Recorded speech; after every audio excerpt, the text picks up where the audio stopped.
Welcome to BL Hub. If you're a lover of boys' love stories or you do kick your legs while watching two men kissing, then you are at the right place. Don't forget to subscribe, like, and share before we dive into this story. Thank you. I've always been good at hiding things. Bruises under long sleeves, flinches at loud voices, the way my scent spikes with fear before I choke it down with suppressants. In our world, Omegas like me learn early, show weakness and someone will exploit it. Or worse, claim you. My name is Ethan Harper, 26, junior graphic designer at Apex Media in downtown Seattle. I've been with my boyfriend, Ryan Caldwell, for 3 years. He's a beta, charming, ambitious, the kind of guy who posts gym selfies and gets likes from everyone. At first, he made me feel safe. Then the arguments started. Small things escalated. A shove here, a slap there. Always followed by apologies, flowers, promises. I told myself it was stress from his job in sales. I told myself I could fix it. I never told anyone else. Monday morning, I arrived at the office 10 minutes early, like always. Long sleeve button-up, high collar, concealer on the fresh purple mark along my jaw from last night's discussion about why I was late home. Ryan had grabbed my arm hard enough to leave fingerprints, then backhanded me when I pulled away. "You think you can just ignore me?" he'd snarled. I'd apologized. Always did. The elevator dinged on the 18th floor. I kept my head down, heading straight for my cubicle. But as I passed the glass-walled conference room, I felt it, that heavy, grounding presence. Lucas Grant. My boss. The CEO of Apex. Alpha through and through. Tall, broad-shouldered, dark hair always perfectly styled, gray eyes that seemed to see straight through people. His scent was cedar and storm, calm, commanding, impossible to ignore even with blockers. He was in a meeting, sleeves rolled up, leaning over blueprints for a new campaign. Our eyes met for half a second through the glass. I looked away fast, heart hammering. Alphas like him didn't notice Omegas like me. We were just staff.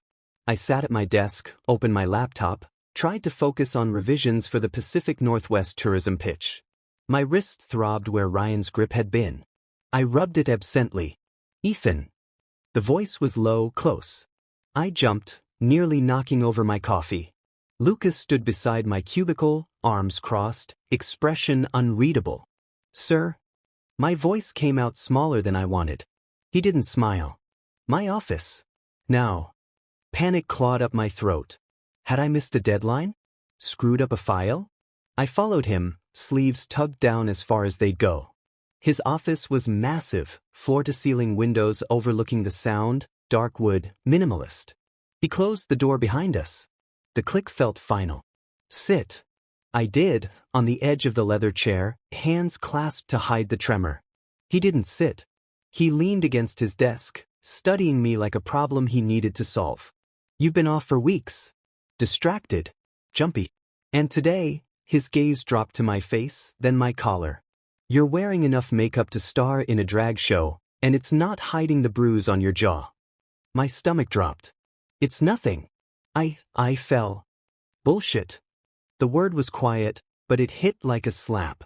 His scent sharpened, protective, angry. "Who did that to you?" I stared at my knees. "It's personal." "Personal doesn't leave marks on my employees." He stepped closer. I flinched instinctively. He froze. Something flickered in his eyes, rage, maybe regret. "Ethan, look at me." I did. Mistake. Those gray eyes pinned me, gentle but unrelenting. "Tell me his name." Tears burned. I blinked them back. "Ryan. My boyfriend." It's not always like this." Lucas's jaw tightened so hard I heard the muscle pop. "It shouldn't be like this ever." He straightened, pulled out his phone, typed something fast. "HR will be here in 5. You're taking the rest of the week off. Paid." "I can't, I have deadlines." "They can wait." He crouched in front of me, eye level now. His scent wrapped around me like a shield. "You're safe here. No one touches what's under my protection." I didn't know what to say. No one had ever said that to me. The door opened. HR director, 2 security guys. Lucas stood, voice cold steel. "Escort Mr. Harper to his desk." Help him gather his things. Then I want every detail on Ryan Caldwell. The dress, jobs, socials, everything. Quietly. They nodded. I stood on shaky legs. Lucas caught my elbow, gentle, careful. I'll handle this. I didn't argue. For the first time in years, I didn't feel alone. That night, in my apartment, Ryan was at a work dinner, my phone buzzed. A known number. Lucas *, stay inside. Lock your doors. I have people watching the building. I stared at the message, heart racing for a different reason now. Not fear. Something warmer. Dangerous. I didn't know it yet, but that text was the beginning of the end, for Ryan. And maybe the start of something I never thought I'd have. I didn't sleep that night. Every creak in the apartment building sounded like Ryan's key in the lock. I kept replaying Lucas's text, stay inside. Lock your doors. I have people watching the building. Who did he mean by people? Security? Private investigators? The man ran a multi-million-dollar creative agency. Did COs just have teams on speed dial for this kind of thing? I sat on the couch with the lights off, knees to my chest, phone clutched like a lifeline.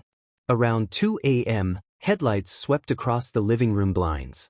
A black SUV idled at the curb for 10 minutes, then pulled away. My pulse wouldn't settle. By morning I looked like death warmed over, dark circles, pale skin, the bruise on my jaw blooming darker despite fresh concealer. I called in sick, anyway. Lucas had already told HR I was off, but guilt gnawed at me. I hated leaving my team hanging. At 8:47 a.m. my phone buzzed. Lucas, open your door. Lucas, it's me. I froze. He was here? In my run-down Belltown walk-up? I checked the peephole. Lucas stood in the hallway in a charcoal coat, hair slightly damp from the drizzle outside, holding 2 paper bags and a tray of coffees. No bodyguards. Just him. I opened the door a crack, chain still on. You didn't have to come. I did. His voice was calm, but his eyes scanned me head to toe like he was cataloging injuries. Let me in, Ethan. I'm not here to lecture. I hesitated, then slid the chain off. He stepped inside, filling the tiny space without trying. His scent hit me harder indoors, cedar, rain, something steady that made my shoulders drop half an inch. He set the bags on the counter. Breakfast sandwiches, fruit, a large black coffee for him, oat milk latte for me. He'd remembered my order from the office break room. Eat something, he said. Not a request. I sat at the tiny table. He took the chair opposite, elbows on his knees, watching me unwrap the sandwich like I might bolt. You didn't sleep, he stated. I shrugged. Hard to. He nodded once. I pulled everything on Ryan Caldwell last night. 32, regional sales manager at Pinnacle Tech, no priors, but 3 noise complaints from neighbors in the last 18 months. 1 domestic disturbance call that was dropped when you refused to press charges. My stomach twisted. You looked into him that fast? I have resources. He didn't apologize for it. He's at work right now. Won't be home until after 6. How do you know that? Calendars sync from his company's public-facing portal. LinkedIn. Traffic cam feeds near his office. People talk when money changes hands discreetly. I stared at him. You're terrifying. A ghost of a smile touched his mouth. Only to people who hurt what's mine to protect. The words landed heavy. I swallowed. I'm not yours. Not yet. He said it so matter-of-factly I almost choked on coffee. But you're under my care until this is finished. That's non-negotiable. I set the cup down. Lucas, I appreciate this, really, but I can handle. No? The word cut clean. You've been handling it alone for too long. That ends today. He leaned forward. Tell me what happened. All of it. No editing. I looked at my hands. The fingerprints on my left wrist were fading to yellow-green. I pulled up my sleeve anyway. His expression didn't change, but the air thickened with suppressed fury. His scent spiked, sharp, protective, almost painful to breathe in. Start from the beginning, he said quietly. So I did. The first time he shoved me, 6 months in, after I said I didn't want to move in together yet. The first slap, 3 months later, when I canceled plans to work late. The nights he drank too much and decided my silence was defiance. The apologies that always felt real until the next time. How I'd learned to keep my voice low, my movements small, my scent locked down so tight it hurt. When I finished, silence stretched. Lucas stood, walked to the window, looked out at the gray Seattle morning. His back was rigid. "I'm going to ruin him," he said, almost conversationally. "Legally, financially, socially. He'll never touch you again." I shivered. "You can't just." "I can. And I will." Turned. "But first I need your permission to move forward." "My permission? You're the victim. This only goes as far as you want. I can stop at a restraining order and HR-mandated leave. Or," his eyes darkened, "I can make sure he never works in tech again. Never rents another apartment without red flags. Never feels safe walking into a bar. Your call." I stared at him. Part of me, the scared, conditioned part, wanted to say, "Stop, it's fine, I'll handle it." The other part, the one that had flinched at every raised voice for years, wanted to watch Ryan burn. I took a shaky breath. "Do it." Lucas nodded once. "Good." He pulled out his phone, made a call on speaker. "Read," he said when it connected. "It's Grant.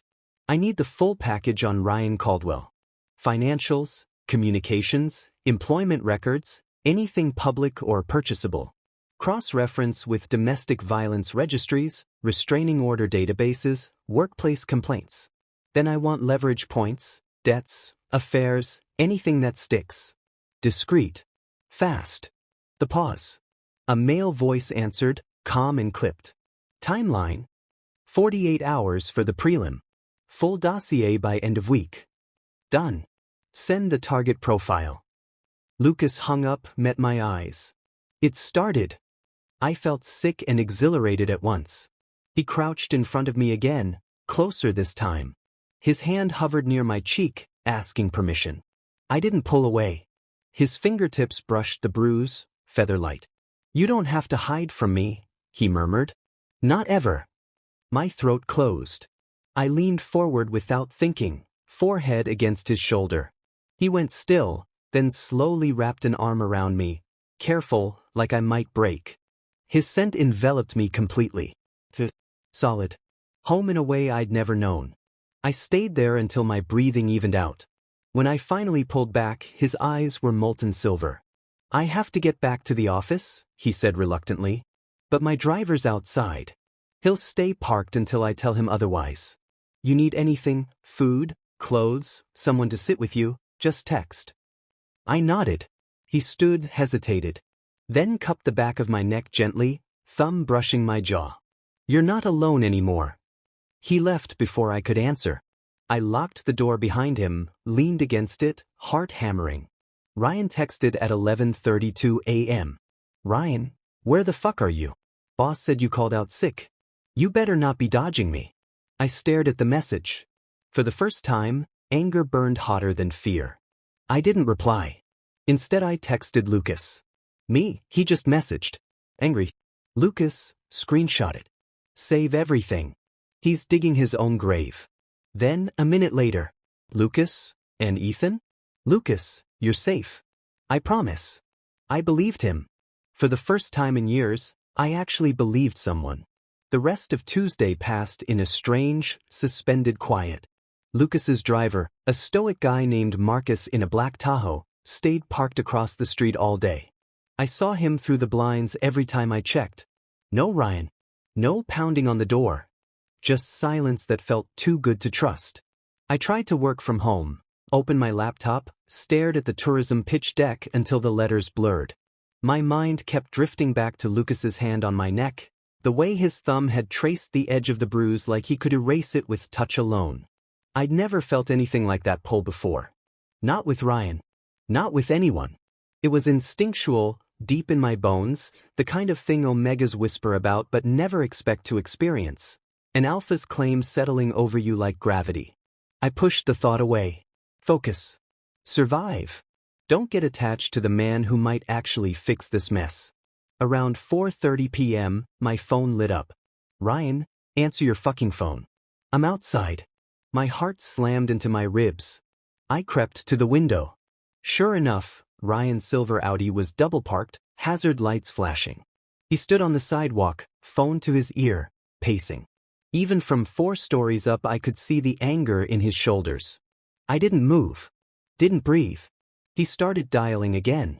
I let it ring. Voicemail. He cursed loud enough that a passing dog walker glanced over. Then he looked straight up, at my window. Our eyes locked. He smiled.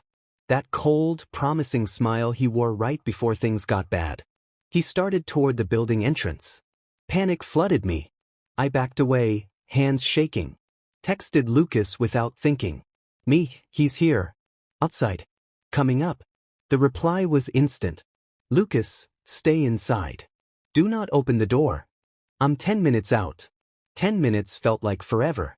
I heard the buzzer, sharp, insistent. Then banging. Not knocking. Fist against metal. Ethan, open the goddamn door. I know you're in there. My pulse roared in my ears. I slid down the wall beside the door, knees to chest, trying to make myself small. The banging got louder. You think you can just ghost me? After everything? I squeezed my eyes shut. Memories flashed. His hand around my throat last Christmas, the way he'd laughed when I gasped sorry. The time he'd pinned me to the kitchen counter and whispered I'd never leave him. Another buzz, different this time. My phone. Lucas, I'm here. Lobby.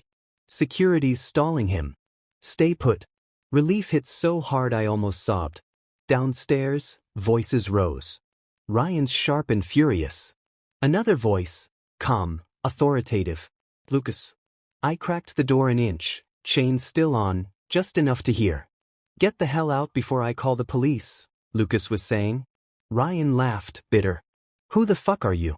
Her new alpha sugar daddy? I'm the man who's ending your life as you know it, Lucas replied, voice ice. You've got 3 choices. Walk away now. Or I have security drag you out. Or I let the footage from the hallway cameras speak for itself when I file the restraining order tomorrow. Footage.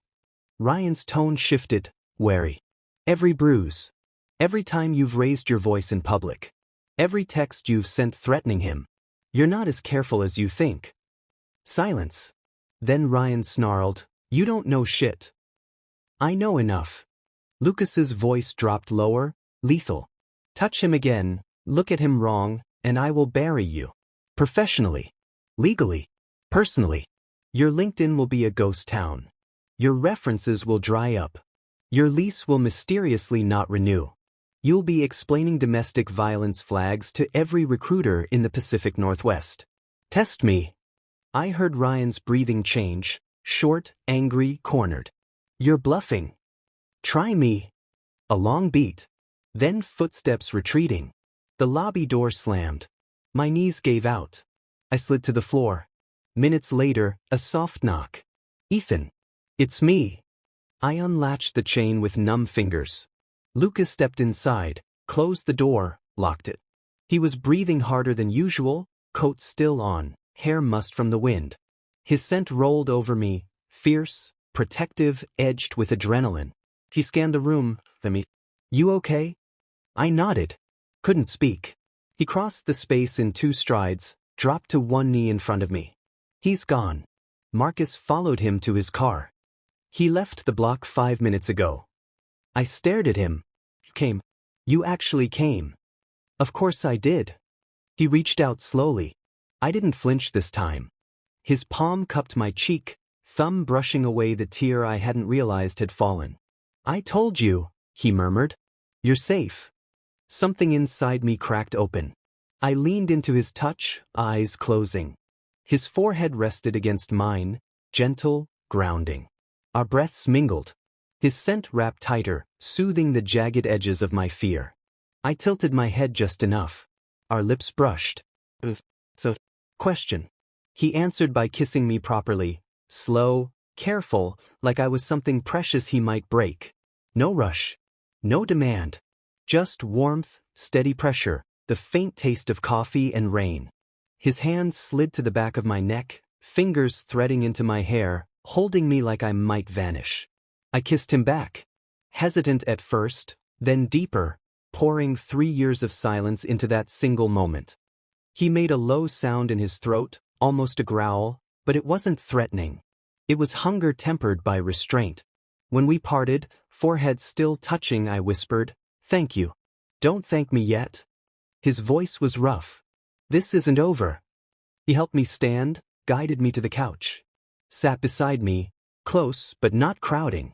His arm draped along the backrest, not quite around my shoulders, but there if I wanted it. "I have the preliminary dossier," he said after a minute.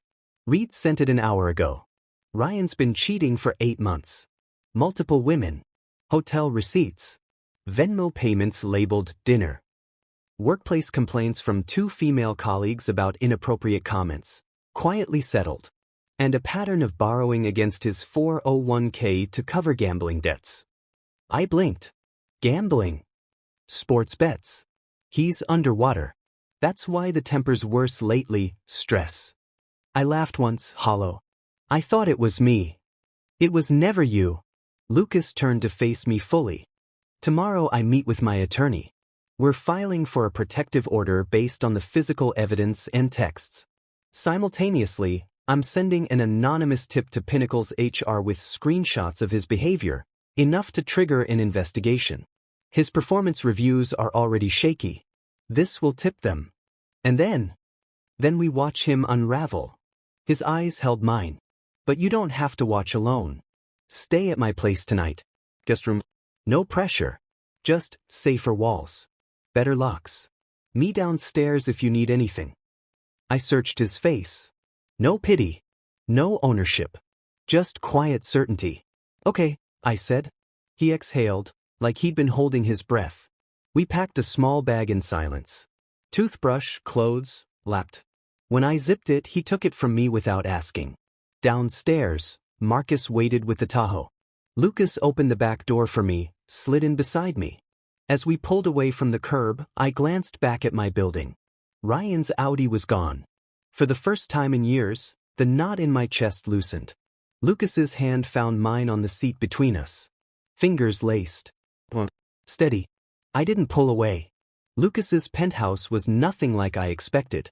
I'd pictured cold marble, sharp edges, the kind of place that screamed money and distance.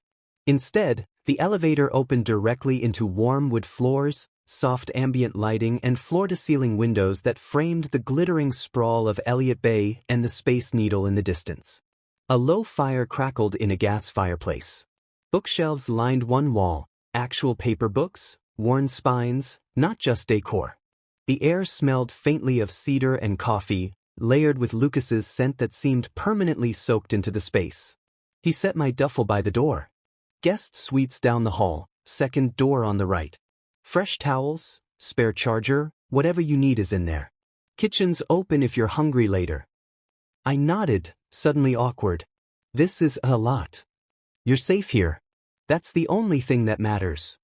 He shrugged out of his coat, hung it on a hook. Underneath, his shirt sleeves were still rolled from earlier, forearms corded, veins standing out from tension he hadn't fully released. I'll be in my office if you need me. Or the living room. Or wherever. Just say the word. He didn't hover. Didn't push. Just gave me space. I wandered into the guest room. King bed with crisp white sheets, blackout curtains, a bathroom bigger than my entire kitchen back home. I showered, hot water that didn't run out after 5 minutes, and changed into soft sweats I'd packed. When I came out, the apartment was quiet except for the faint crackle of the fire. Lucas sat on the sectional in the living room, laptop open, phone in hand. He looked up immediately when I stepped in. "Better?" he asked. "Yeah." I hesitated, then sat on the opposite end of the couch. Not too close. Not too far. He closed the laptop. "Reed sent an update 20 minutes ago. Pinnacle's HR pulled Ryan into an emergency meeting this afternoon. They're reviewing the anonymous complaint packet, screenshots of texts, photos of your bruises time-stamped from security cams outside your building, witness statements from 2 neighbors who heard arguments. He's on paid administrative leave pending investigation." I exhaled slowly. "He's going to know it's me. He'll suspect. He won't be able to prove." Lucas's voice was even. And even if he tries, every move he makes now is documented. He's being watched, digitally and physically. One wrong step, and the protective order gets filed with emergency escalation. I pulled my knees up. What if he comes here? He won't get past the lobby. Doorman's been briefed. Building security has his photo and plate number. And he met my eyes. I'm here. The words settled over me like a blanket. Heavy. Reassuring. We sat in silence for a while. The city lights flickered outside. Rain tapped the windows. Eventually I spoke. I keep waiting for the other shoe to drop. For you to want something. Lucas turned toward me, expression serious. I want you safe. I want you to stop flinching at doorbells. I want you to breathe without calculating risk. Anything else? He paused, jaw working. Anything else is your choice. Always. My chest tightened. You're making it really hard not to trust you. Good. A small, crooked smile. That's the plan. He reached over, slow, telegraphing the movement, and brushed a damp strand of hair off my forehead. The touch lingered. Careful. I leaned into it without meaning to. His thumb traced my cheekbone, down to the fading bruise. This should never have happened to you. I let it, I whispered. No, his voice was firm. You survived it. That's different. Something shifted inside me, sharp, aching, warm. The pull I'd felt earlier flared brighter. Instinct, biology, whatever you called it in our world. An omega responding to an alpha who'd proven he could protect. My scent changed, softened, sweetened, reaching for his without permission. Lucas's nostrils flared. His pupils dilated. He inhaled sharply, then forced his hand back to his lap. Sorry, I muttered, cheeks burning. Don't be. His voice was rougher now. Natural. But I'm not taking advantage. Not tonight. Not ever. He stood abruptly, crossed to the kitchen island, poured 2 glasses of water. Handed me one. Drink. You're dehydrated from stress. I took it. Our fingers brushed. Electricity. We talked for hours, small things at first. Favorite movies, he liked old noir, I liked animated stuff that made me cry. Worst client stories. How he started Apex right out of grad school with nothing but a laptop and stubbornness. How I'd fallen into design because drawing was the only place I ever felt in control. Around midnight he glanced at his watch. You should sleep. Tomorrow's going to be heavy. I nodded, but didn't move. Can you stay out here? Just for a bit? Until I fall asleep? He studied me, then nodded. Yeah. I curled up on the couch, pillow under my head. He sat at the other end, feet up, one arm along the backrest. Not touching. Just there. His presence was a steady hum, cedar and storm and safety. My eyelids grew heavy. Just before I drifted off, I heard him murmur, almost to himself, I've got you, Ethan. I believed him. Morning came too fast. I woke to the smell of coffee and bacon. Lucas was in the kitchen, sleeves rolled again, flipping eggs like it was normal. Sunlight poured through the windows, turning everything gold. Morning, he said without turning. Sleep okay? Best in years. I sat up, hair a mess, feeling strangely formal. He plated food, set it on the island. Then we talked next steps. While I ate, his phone buzzed. He glanced at it, expression hardening. Read, he said. Ryan just got served the temporary restraining order at his apartment. Process server caught him leaving for what he thought was a meeting with HR. He lost it, yelled at the guy, tried to grab the papers back. It's on body cam. Felony level violation if he keeps pushing. My fork paused. He's spiraling. He is. Lucas met my eyes. And he's going to keep spiraling. Pinnacle suspended him this morning. No pay. His landlord got an anonymous tip about lease violations, noise, property damage from past arguments. Eviction notice is in process. I set the fork down. This is real. It is. He rounded the island, stopped in front of me. Close enough I could feel his warmth. You still okay with this pace? I looked up at him. Those gray eyes steady. Waiting. I reached out, fingers curling into his shirt. I'm okay with you. His breath caught. Slowly, giving me every chance to pull back, he leaned down. Our lips met. Softer than last night. Deeper. His hand cupped my jaw, thumbs stroking the spot where the bruise used to be. I opened for him, tasting coffee and heat and promise. A low rumble vibrated in his chest, almost a purr. My hands slid to his shoulders, holding on as the kiss turned hungry, then gentle again. When we parted, he rested his forehead against mine. "No rush," he whispered. "We go at your speed." I nodded, heart pounding. But the pull was stronger now. Undeniable. And for the first time, I didn't want to fight it. The next 48 hours blurred into a storm of quiet destruction. Lucas's office became command central. He worked from home so I wouldn't be alone. Laptop open on the dining table, phone buzzing with updates from Reed, his attorney, and a private investigator who seemed to know every shadow Ryan cast. I sat across from him most of the time, pretending to revise designs on my tablet, but really just watching Lucas move through the pieces like chess. Every update chipped away at Ryan's world. Pinnacle fired him officially on Thursday morning. Gross misconduct and violation of company values. The email was forwarded to Lucas within minutes. Ryan's access revoked, badge deactivated, final paycheck docked for equipment he'd never returned. His landlord served the eviction notice that afternoon. The noise complaints, the broken cabinet door from last year's fight, the neighbor who finally spoke up about hearing me cry, all documented. Ryan had 48 hours to vacate. His credit cards started declining. Small debts Lucas's team quietly bought and called due. Collection notices flooded his inbox. His dating apps went quiet. Women he'd been seeing blocked him after anonymous tips with screenshots of his temper texted from burner numbers. He was unraveling fast. And he knew exactly who to blame. Friday evening, the sky over Seattle turned bruise purple with incoming rain. I was in the kitchen making tea, something normal, grounding, when Lucas's phone rang. He answered on speaker. "Reed. Target's on the move. Left his buddy's place in Capitol Hill 10 minutes ago. Heading north on I-5. GPS tracker on his car shows destination ping, your building." Lucas's eyes flicked to me. 20 minutes if he doesn't speed. He's erratic, swerving, accelerating hard. Looks drunk or high. Call building security. Have them lock down the garage and lobby. Alert Metro PD, violation of the protective order, possible DUI. Send them the live feed. Already done.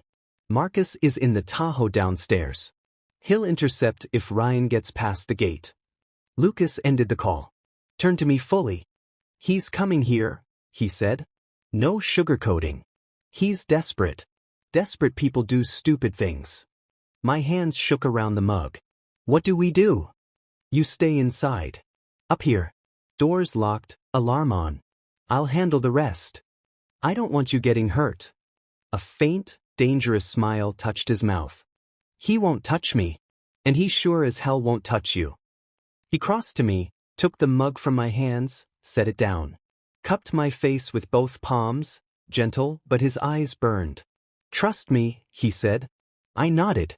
He kissed me, quick, fierce, a promise pressed into my lips. Then he was gone, coat on, heading for the elevator. I locked the door behind him. Set the alarm. Stood at the window overlooking the street, heart in my throat.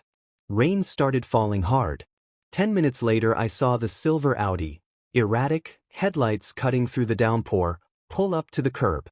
Ryan stumbled out, soaked instantly. He looked smaller somehow. Unhinged. Hair plastered to his forehead, eyes wild. He tried the lobby doors. But banged on the glass. Security appeared, 2 guards, hands on belts. Ryan shouted something I couldn't hear. Gestured wildly toward the upper floors. Then he saw the Tahoe. Marcus stepped out, 6'4", built like a linebacker, rain sliding off his jacket. He didn't speak. Just pointed at the car. "Get back in." Ryan lunged. Marcus caught his wrist mid-swing, twisted, forced him to his knees on the wet sidewalk. Ryan howled. Struggled. Marcus didn't flinch. Sirens wailed in the distance, closing fast. Lucas emerged from the building then. Code open, no umbrella. Rain darkened his shirt in seconds. He walked straight to them. I couldn't hear the words, but I saw Ryan's face change when he looked up and realized who was standing over him. Lucas crouched. Said something low. Ryan's shoulders slumped. Defeat hit him like a physical blow. Police cruisers arrived, lights flashing, no sirens now. 2 officers stepped out. Handcuffs clicked. Ryan was pulled to his feet, read his rights, shoved into the back of a squad car. Lucas spoke to the officers for a minute. Nodded. Watched the car pull away. Then he looked up, straight at the window. Straight at me. Our eyes met through sheets of rain. He raised a hand. Just a small gesture. I'm coming back. I pressed my palm to the glass. When the elevator dinged 20 minutes later, I was waiting. Lucas stepped in, drenched, hair dripping, shirt clinging. He looked exhausted and triumphant at once. He's in custody, he said. Violation of the protective order, assault on a security officer, resisting arrest, DUI. They impounded the car. Bail hearing Monday. He won't make it.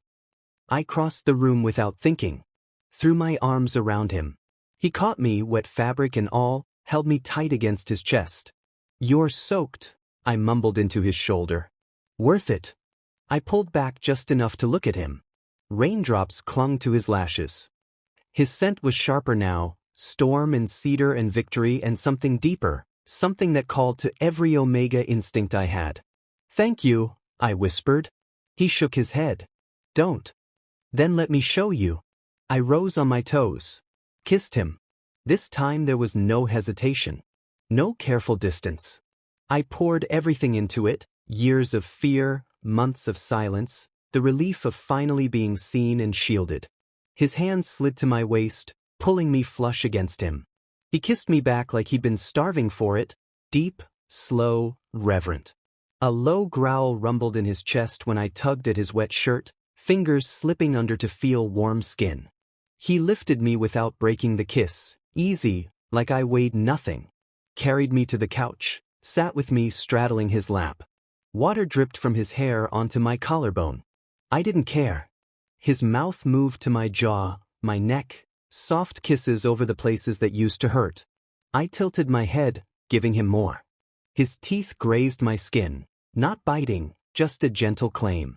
My scent flared, sweet, needy, wanting. His answered, possessive, grounding my. We stayed like that for long minutes, kissing until we were breathless. Hands roaming but never pushing too far. Just feeling, learning, healing. When we finally slowed, foreheads pressed together, he murmured against my lips, I want this. Love it. But only when you're ready. No timeline. No pressure. I cupped his face. I'm ready for you to be mine. His eyes darkened, silver to slate. Then I'm yours. He kissed me again, soft this time. Sealing it. Later, after he changed into dry clothes and we curled under a blanket on the couch, his phone buzzed once more. Read, final update. Ryan's lawyer called. Plea deal on the table, guilty to misdemeanor assault and violation. 6 months probation, mandatory anger management, no contact order permanent. He's agreeing. Wants it over. Lucas showed me the screen. I exhaled. Long, slow. Free. It's really ending, I said. Lucas pulled me closer. It ended the moment you let me in. I rested my head on his chest. Listened to his heartbeat, steady, strong. For the first time in years, I fell asleep without fear. 6 months later. The Seattle summer was unusually warm, the kind that made the city feel alive instead of gray. I stood on the rooftop terrace of Apex Media's new headquarters, glass railings, string lights already glowing against the early evening sky, Puget Sound stretching out like liquid silver below us. The company had just wrapped its biggest campaign launch in years, a full rebrand for the state's tourism board that had my name on half the key visuals. Tonight was the celebration party, but I'd slipped away early to breathe. I wasn't alone for long. Lucas found me leaning against the railing, sleeves rolled up, the faint scar from one of Ryan's worst nights now just a thin white line on my forearm. He stepped up behind me, close enough that his warmth pressed against my back without touching yet. Escaping already? His voice was low, amused, lips brushing the shell of my ear. Needed air. I tilted my head so he could see my smile. And maybe you. He wrapped his arms around my waist from behind, slow, familiar, the way he always did when we were alone. His chin rested on my shoulder. Cedar and storm wrapped around me, steady as ever. My scent answered automatically, soft, content, home. Proud of you tonight, he murmured. Everyone downstairs is talking about how the campaign visuals carried the whole pitch. Your work. Our work, I corrected. You gave me the green light to take risks. You earned it. His hands slid up to cover mine on the railing. Fingers laced. You've earned a lot more than that. We stayed like that for a minute, watching ferries cut across the water, lights reflecting like scattered stars. 6 months ago, Ryan had taken the plea deal. 6 months probation, 2 years no contact, mandatory counseling.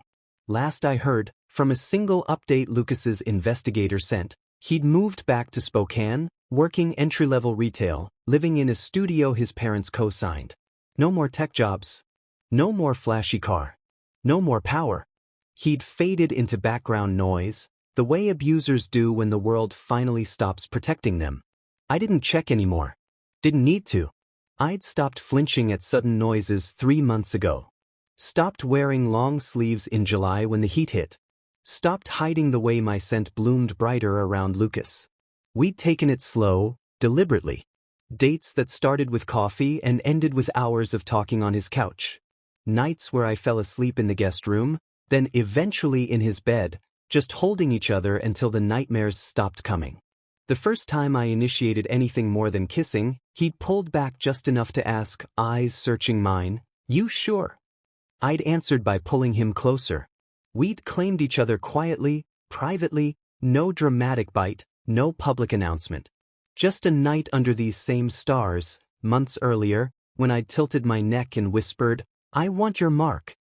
He'd kissed the spot first, soft, reverent, then pressed his teeth there, gentle but sure. The bond had snapped into place like a key turning in a lock I hadn't known was waiting. Permanent. Ours. Now he turned me in his arms so we were face to face. "You're thinking too hard," he said, thumb brushing my lower lip. "Happy thoughts." I leaned into him. "About how different everything is." "Yeah." His gray eyes softened, the way they only did for me. "I used to hide everything." Bruises. Me. I traced the line of his jaw. "Now I don't have to hide anything. Not from you. Not from anyone." He caught my hand, pressed a kiss to the inside of my wrist, right over that faint scar. Never again.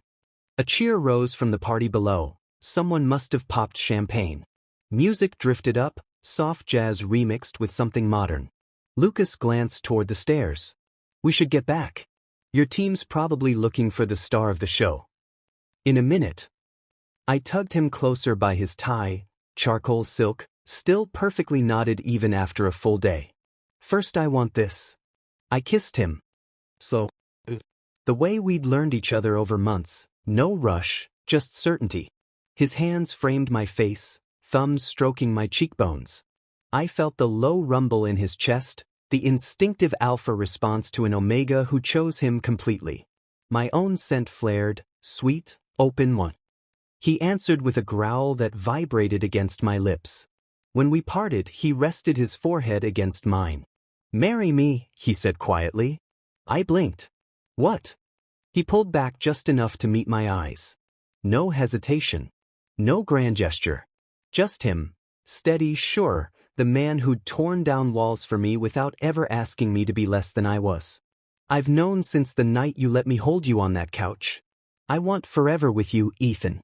Rings, vows, paperwork, whatever makes it official in this world.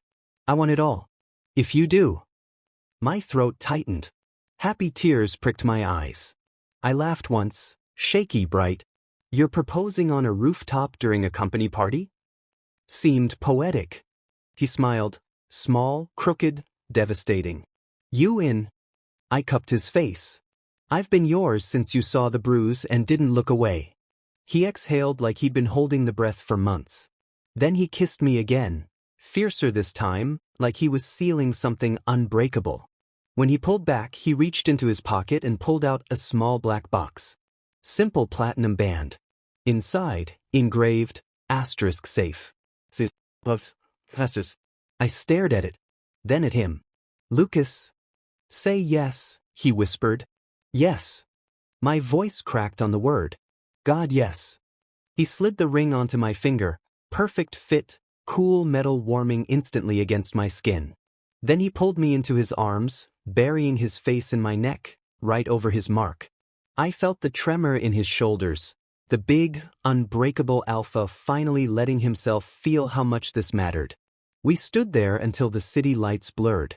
Eventually he lifted his head. Ready to go tell the team they just lost their lead designer to wedding planning? I laughed. They'll survive. Hand in hand, we walked back toward the stairs. The party noise swelled as we descended. Laughter, clinking glasses, someone calling my name. My team spotted us first.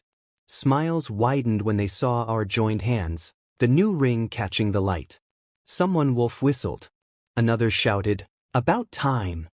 Lucas just pulled me closer, arm around my waist, proud and possessive in the best way. I looked up at him, my alpha, my boss, my fiancé, my safe place. He looked back at me like I was the only thing in the room worth seeing. And for the first time in my life, I didn't hide. I smiled. Free. Thank you everyone for watching. I also want to hear your thoughts about this story, and as you do so, don't forget to subscribe, like and share for more amazing BL stories.